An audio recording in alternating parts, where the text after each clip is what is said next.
Welcome to the Bucky Brooks Show. I am Bucky Brooks, and I love nothing more than to talk about draft stuff. I got my guy, Joe DeLeone, to talk about the draft, and we're going to talk about these wideouts because pass catchers are coveted at a premium, and this year's class could have some blue chippers. Let's talk about how you doing, Joe? What's happening? I'm doing great. I appreciate having me on, Bucky. This is it's an honor to be on here with you talking some ball. And this receiver class it's quite compelling. There's a lot of really interesting options across the board in a pretty weak class overall. I feel like this receiver group's pretty tantalizing for what could be on the table.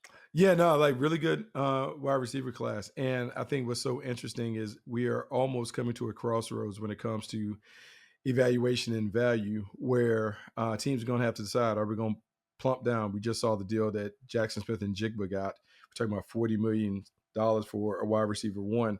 Are we going to continue to pay big money for these pass catchers, or do we feel like college is going to continue to present some of these plug and play options? When you look at state of wide receivers right now, what do you feel good about when you're evaluating these wide receivers that have been coming up late? Yeah, I feel like you mentioned Smith-Njigba and Puka Nacua is another example of a guy who's about to get paid. Like seeing the value that was extracted out of those guys, where they weren't picked in the teens or earlier, or they weren't picked in the top 10. They weren't picked ridiculously early, like the Marvin Harrisons. I feel like a lot of times receiver, it's overlooked discussing circumstance. I think that we need to acknowledge that not every single receiver prospect needs to be an elevator and to completely transform an offense. Smith-Njigba was really good to start his career, but Kubiak was able to unlock him. Puka Nacua goes to the Rams, and his skill set's perfect for what that offense needed. I think that a lot of times, and this is really going to apply this year for the top three receivers that have been discussed with Makai Lemon, Jordyn Tyson, and Carnell Tate, there's this auto assumption, especially with Carnell Tate, that you take a guy like that, any of those guys early, and they're going to resolve a lot of your passing woes. And I feel like that this year's class doesn't really have that Malik Neighbors, Jamar Chase type of a prospect that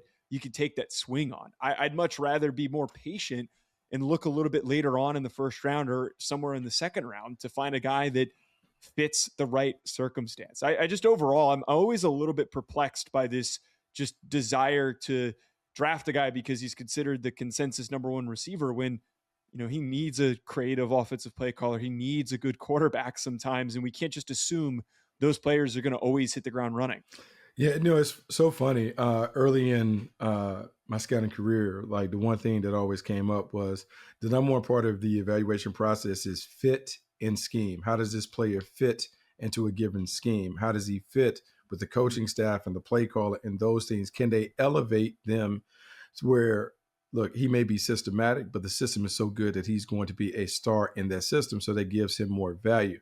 It's interesting that we started the conversation with Jaxon Smith-Njigba.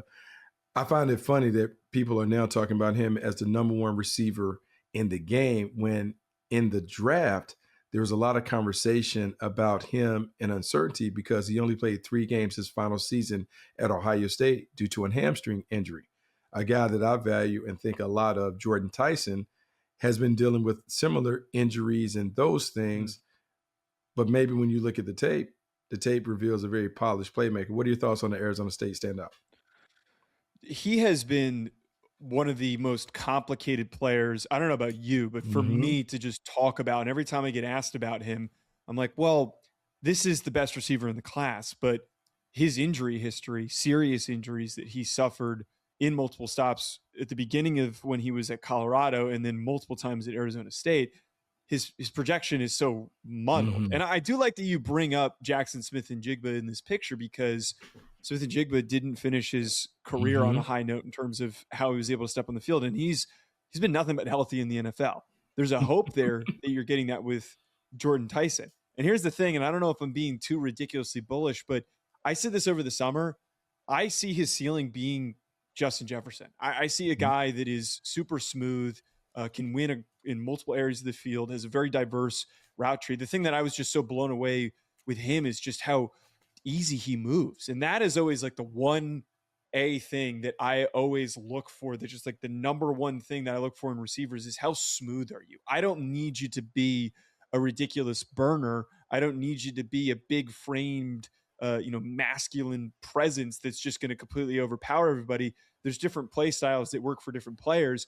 If you can get in and out of your breaks, if you have really good body control, if you've got really good concentration, those things are going to translate. And those traits apply to, again, we keep coming back to Puka and JSN as two of the hotter names in the NFL. That's what makes those guys so good, is that they're really, really smooth. And I just think overall, though, as excited as I am about him, Bucky, I don't want to get too excited, because what if he goes into the league and he's just banged up the entire time and nothing comes to fruition? I think that's a real possibility. But the thing about the injury bug, it can happen to anybody. Guys can be completely healthy throughout their time in college, and they go to the league and they're just snake bitten. The thing that you mentioned about him, his smoothness, how patient he is as a route runner, he is fluid.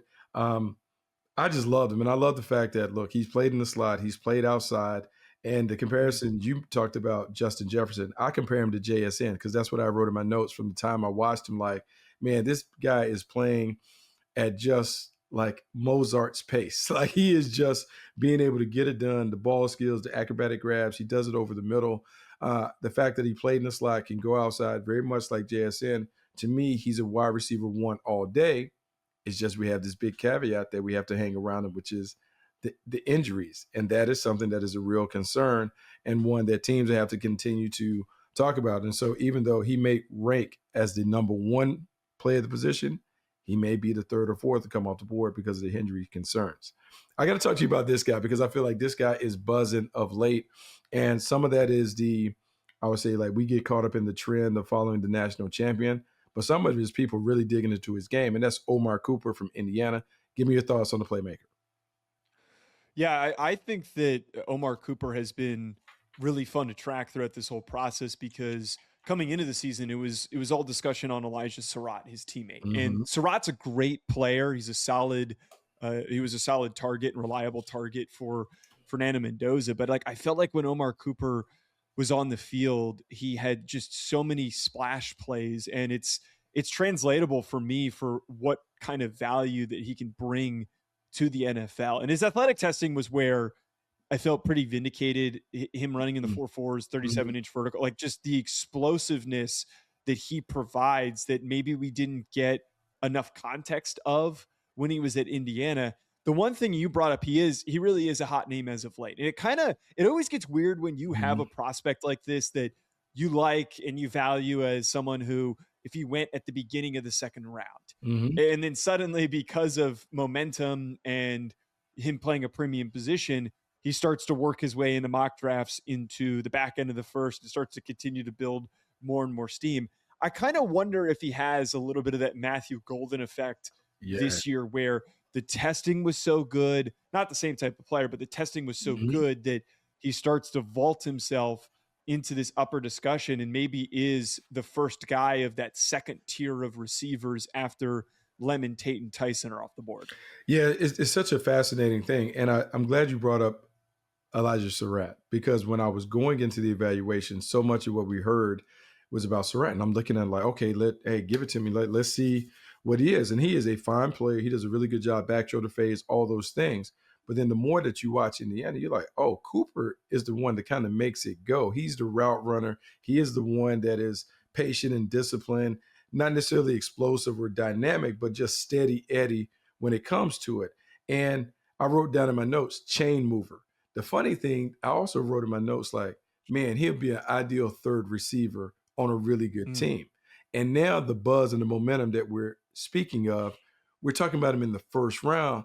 And I'm like, man, he's really good, but hold on. I don't know about that, because there is an expectation when you take someone in the first round, and it doesn't matter when you take them, top of the first round, bottom of the first round. When someone's a first round pick, it comes with the expectation that this dude's going to be a starter and a difference maker.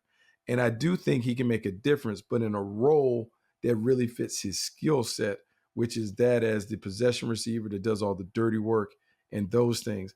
I find it interesting when I go back and I look at his career. 4 100-yard games in his career, 19 starts, he has 22 touchdowns, which I love. But he hasn't necessarily been a guy to take over the game. So how do we properly quantify that when we're going forward? Well, and the funny thing too that I mentioned Matthew Golden there, and it mirrors exactly what you just talked about. I really liked Matthew Golden last year, but I really recognize, like, my main point with him was this is a really good second wide receiver on a team, and because he's got that juice that maybe not a lot of people saw on film when he ran in the 4.2s, Mhm. it was totally translatable for him to step into a team that's got that, that go-to guy, Yes. the primary main target, for then him to succeed with maybe less attention going his way, going up against a secondary corner, while everybody's distracted by whoever that primary receiver is. And, he goes as early as he does to a team that doesn't really have that defined number Mhm. one receiver. And I think it completely distorts the expectations of what Yeah. he's supposed to be capable of. And that's the whole thing with receivers that we could get in the whole philosophy of this, is that the general fantasy football nature perspective of fans Mhm. is that a guy like that goes early, and this might end up being the result for Omar Cooper, that he could go early and he could only have like a 500-600 yard rookie season, and everyone's going to go, this guy stunk, he was a bust. It just means that things are being worked out, and whatever offense that he's in, they're trying to find maybe who that main guy is, the A to the B of Omar Cooper in that system. It'll be weird to see where he goes. I'm just hoping, he doesn't land with a team that it's already established that they're trying to rebuild. Like, if you go to the Browns, maybe isn't the best example, but Mhm. like it popped in my head that like the Browns could use somebody alongside Jerry Jeudy, but Yeah. Judy's been a little inconsistent as of late. I would hope that Browns fans wouldn't expect that Omar Cooper would suddenly take over as that number one guy. Yeah, and I think understanding roles and how they fit, and in doing this, because I think wide receivers more than any other position, when we're breaking them down, we almost have to put them in different buckets and categories, right? We have our true X receiver, the guy that's the number one. We put him on the backside of the formation. He can win against double teams, and he's bigger body, red zone threat. Then we have our Z receivers, that's more the athletic playmaker, the vertical threat. We put him in motion, but we're trying to create big play opportunities to him. And then there's the slot receiver that can work over the middle and do a bunch of different things. A lot of times those guys are what I call the gadget players, bubble screens, fly sweep, catch and run concepts. They do those things, and you have to do it. So at the top board, we talk about Makai Lemon. We'll talk about some of those other guys. If it's Denzel Boston, Chris Brazil, they can go in any of those things. But you talked to me earlier off air about Deion Burks, the slot receiver Mhm. from Oklahoma, who is fantastic. He really opened eyes with his 40 time and those things. Why do you like the Oklahoma standout? I have been, to a degree, somewhat blindly, aggressively supporting Deion Burks for some time. And when I say blindly, like he can do no wrong in my eyes, even though he's been banged up. Well, because I caught him really early. Like I found him Mhm. when he was at Purdue, and I was at the time I was working for a scouting agency that we were recommending prospects to agents. That company no longer exists, but at the time I found Burks, and I was like, oh my god, this kid is unbelievable. I almost felt like he was one of the first guys that I found that, like, I really felt so proud of Yeah. myself that I found this guy that nobody's talking about. And then suddenly, a few months later, but when he transferred to Oklahoma, it was discussed that a lot of NFL teams had top 100 grades on this kid. And Mhm. seeing what he did at Purdue with no good quarterback throwing him the ball, Right. I was like, this kid can do so much at Oklahoma. And it never really came to fruition. I feel like we got bits and pieces. His health was a big detracting factor. His athletic testing matched, though, I think what his potential could be. I Mhm. think that we saw in spurts at Oklahoma that because he's so explosive, he's got so much juice that when he gets the ball in his hands, he can be a big time playmaker. He can separate over the top with that 4.3 speed that he has. But kind of similar but different to the Tyson conversation. I don't know how much of him I'm actually going to get. He feels like a good day three option type of a swing that you take. And because he's so athletically gifted, maybe he turns into a really, really good third option for your team. Maybe he develops into something more than that. Yeah, no, it's interesting because when I looked at him, man, he is terrific in terms of like the slants and digs. You can see the Yeah. speed on fly sweeps and screens and those things. Love the hands, ball skills. Little undersized, but man, with the speed and explosion, you can see him carving out a role. The one thing that people are talking about is a fifth-year player doesn't have 1,000 yard season. So how can we get that Yeah. production up? Where is he going to find his role? But we talk about value and where is he valued? You talk about day two, bottom of day 2, third round. Like, because of what he can add to an offense, he's going to be really, really intriguing. He's going to be a fascinating discussion in meeting rooms. And man, you just talk about the depth in this wide receiver class and so many guys. I mean, we just haven't even talked about like the notable names like a Ted Hurst or some of the other ones. But there's a guy that you're buzzing on. Tell me one. You got a wild card that you want to throw out there that you're loving. Give it to me. I love wild cards. I think that I'll throw two to you. One was a guy that I brought up to you pre-show, and I guess he's not so much a wild card because his name's been climbing since the Senior Bowl, and that's Kevin Coleman from Missouri. I feel like his profile just fits perfectly, being a reliable slot receiver for a team. Maybe never really becomes more than a 500-600 yard guy in the NFL, but I feel like the Senior Bowl really showed who he is over the middle of the field, the kind of fearlessness that he presents, and the efficiency that he has in his routes. The one player who I know is not like a totally nuanced prospect that I'm maybe not super like geeked up on him for what he could become as some others are, but Bryce Lance from North Dakota State is super intriguing because he's just such a rare athlete, like his brother Trey Lance, the quarterback was. I feel like Bryce Lance, there is a world where he ends up becoming a gem in this class, or at the same time, there's a world where he goes late on day 3 and he kind of just disappears into the void, because his film is really funny to watch, Bucky. It's really funny to watch because he's going up against these corners on these schools where kids are like, coming off of farms and whatnot. And he's just dogging these shorter, less athletic cornerbacks because he's an athletic freak. He's got ridiculous highlight plays that he had for the Bison this past year, winning him football games with some of these clutch plays that he had. I just don't know how much of that translates going up against like real competition that can move as well as he can when he's actually facing bigger, more physical, athletic cornerbacks. He's the one, I guess, wild card for me that has a lot of potential and a lot of intrigue. Yeah, interesting. Let's talk about them both backwards. So, like in Coleman, you talk about the Missouri standout, showing up well, being very competitive in the Senior Bowl. We talk about the Senior Bowl being an event that's best on best. It is the best players that you can find going against the best, and how you fare there is a bit of an indicator in terms of how you will play at the next level. So the fact that he was able to show out a little bit, to go with the film that he displayed, you feel confident in his ability to carve out a role, 3, 4, somewhere in there. He's going to find a way to kind of make it happen.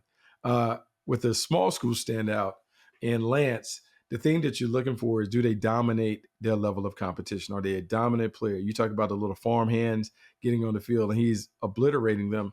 Well, that's what you want to see. Then you look at the athletic profile and how does that fit? How does that align up? Does he play like the guys that have traditionally played in the league? Even though he may be a small school standout, when you start to check off the boxes in terms of dominance, athletic profile, the other part that'll play bloodlines, brother's already a player in the league, there's a bit of a family business feel to what is happening, that helps him. And it comes down to, all right, where do we slot him? Where do we feel him? How long before we think we can get things out of it? Can he contribute on special teams while he's buying time for his opportunity? All of those things factor in it. But I just know this about the Bison. They've been really good for a really long time. There have been a ton of players that have come from that program that have made their mark in the league. That in itself, we're not supposed to scalp the helmet, but the helmet does matter. That's going to give him a chance. And I think he's going to have a great chance to be a drafted player that has a chance to make a team. And then maybe we talk about him being the next small school standout that makes his mark. Yeah, I'm kind of glad with Lance that he didn't get turned into Christian Watson, because what I mean by that is that Christian Watson started to bubble, goes to the Senior Bowl, looks really good, tests really well, and then it blows out of proportion. It's, this guy could go in the end of the first round. This guy could be a star. This guy could be a number 1 target. I feel like what he's done for the Packers was more in line with the expectation of, this is a really athletically gifted kid coming from a program that produces really, really good underrated athletes. I was just talking about this with somebody earlier about how it's so like really compelling how well these guys just develop as athletes. Forget football players, just as athletes. The whatever's going on in that strength and conditioning room, I think more people need to pull from at North Dakota State. But Christian Watson, he's been a solid player for the Packers, and I'm glad that Lance has not had the same ridiculous overkill with his projection, because if he does go into the league and what you talked about here, this is a guy that he needs to start to contribute on special teams and then develop a little bit more into a reliable receiver, third option in an offense over time. I'm glad that we're not kind of at this point where he's getting overly projected and then everyone's going to be frustrated when those over projections don't hit. Yeah, no, that's a big part of the evaluation. In every evaluation, can you understand exactly who the player is, how they will continue to develop, and what they could be in 2 to 3 years? Christian Watson is a great example to bring up because he did kind of catch on like a rocket because he showed up and showed out at the Senior Bowl. You see the size, you saw the athletic profile, and so everyone gets excited about him. And I'll say this, in Green Bay, where they've done it by committee, it has worked out when he's played his role, and his role is as the designated big play threat. But when we try to make him more than that, like a number one, that's probably not his skill set. For Lance, he will enter the league flying under the radar, and whatever he makes happen will kind of be gravy. So that should work really, really well for them. Anybody else? Last one. Anybody else? Last call when it comes to wide receivers that you want to buzz on, that you like, that you don't like, anybody that you feel strongly about? I'm trying to pull up my board here to see if there's anybody that I might have missed. I will just give a quick shout to the guy who definitely drew a lot of attention at the combine, Brenen Thompson, with his speed. I do wonder, what does he become? I feel like because he's so lean, it's just so hard to talk about these guys that are so fast but are so underweight. Can they be more than just like a one-shot threat in an offense every so often? I feel like him being as light as he is certainly a concern. But for the fact that this past year at Mississippi State, I believe he led the SEC in receiving yards. I think that goes to show that there's a little bit more to him than being a Tutu Atwell or like a JJ Nelson. I think that there's a little bit more there. But I think that speed, I'm a big loser for when it comes for when a guy runs fast. I'm immediately sucked in on being all in on him. So Thompson would probably be that one last guy that I'd just throw into the mix. Well, look, you can't go wrong because when we talk about height, weight, speed guys that are running or capable of running fast, like they have the potential to make an impact. And then it comes to the developmental part. You talked about what he was able to do at Mississippi State and how that, when we talk about just being able to look at him, look at that profile, that in itself makes you a draftable player. Then it's what are the other things that you bring to the table? He is an intriguing athlete. And you're right. After you put on the show that he put on, there are a lot of people that had their eyes open. There are a lot of coaches who had their first exposure to that speed. Everybody's clamoring to find a speedster because they all feel like they can be developed. You know what else can be developed? The time that we need to spend on task, getting together and spending more conversations like this. I appreciate it. Let's talk about where can all my people find you and the great things that you're able to do. Yeah, go and check out Ruffino and Joe show on YouTube, my college football show that I do with my co-host Blake Ruffino. And then if you're looking for more long-form draft analysis over at A to Z Sports, best pod available. Me and Ryan Roberts do a lot of prospect debates and breakdowns. So for anyone looking for some other draft content, Bucky, this was great getting to talk with you, and this was a real blast getting super philosophical in a way, breaking down these receiver prospects. This was really fun. Hopefully we can do it again soon. We should be able to do it again. And hey, let's do this. How about I pay it forward and do you sell it? How about I jump on your show and talk to you and your guys about all that other stuff?